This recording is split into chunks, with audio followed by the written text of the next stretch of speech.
I can't be bothered finding books for this video, so you're going to have to do with pictures on the screen. Hi everyone, my name is Charlie and today I have the Victorian Literature Tag.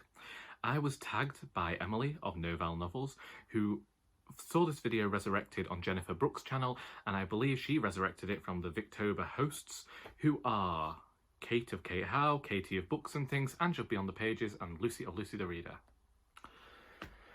I don't know whether I've done this tag before. I don't know if I'll do this tag again once I've read more Victorian literature and had my horizons broadened, but for now we're going to read the questions, have a fun time, and I'll just say thank you to Emily for tagging me now because Lord knows I will forget at the end of the video. The first question is, the first piece of Victorian literature you read? I believe that this was A Christmas Carol by Charles Dickens. As we all know, that is probably one of my favourite pieces of literature.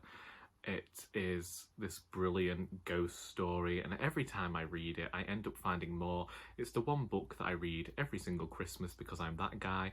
I watch all of the different adaptations that I see, apart from the ones that are like the weird cheap American things that just take it and make it about some sort of businessman or businesswoman in the modern day and how they've left their family behind, because I don't care about that. I want ghosts, I want magic, I want flaming, I want the essence of the story to be there, and I want that helicopter to go home. 2. Favourite Victorian book? I am going to go with Dickens again, because I've talked about this problem I have before of how I end up associating Victorian literature with Dickens the entire time and need to actually read more outside of him. But for this one, I am going with The Old Curiosity Shop. Originally I was thinking Our Mutual Friend, but it is The Old Curiosity Shop. I don't know what it is about that book. I said when I read it, it didn't like match my expectations in comparison to Nicholas Nickleby, the first proper full-length Dickens novel I read. But there was something about The Old Curiosity Shop that seemed to be written better, and I really liked the characters in there. Even though there was some grotesque, horrible characters in there, I could understand their motives.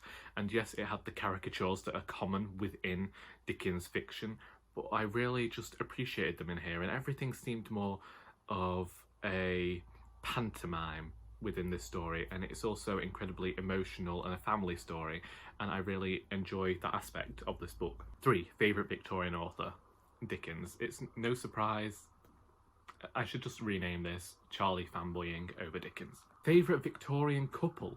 I'm going to have to apologise for this one because even upon going and researching, I have absolutely no idea. I could go with Bob Cratchit and his wife, as played by Kermit and Miss Piggy in A Muppet's Christmas Carol. Favourite Victorian villain? Despite the fact that I despise the book, I'm going to choose Heathcliff from Wuthering Heights, because I don't think that there is a character in Victorian fiction that makes me more angry than him.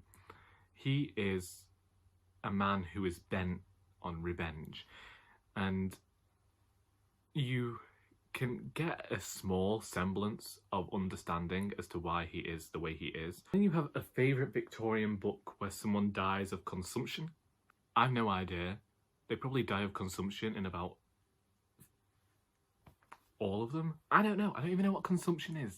Longest Victorian book you have read, and that was Our Mutual Friend by Charles Dickens. And yeah, it's brilliant, it's fantastic. I listened to the entire book when we were doing a round trip to Northumberland when my brother was first moving up there, and I remember just being shocked at certain events in that book and just sitting there in disbelief at the way things were going and shouting at characters. It's just an amazing ride, so read it.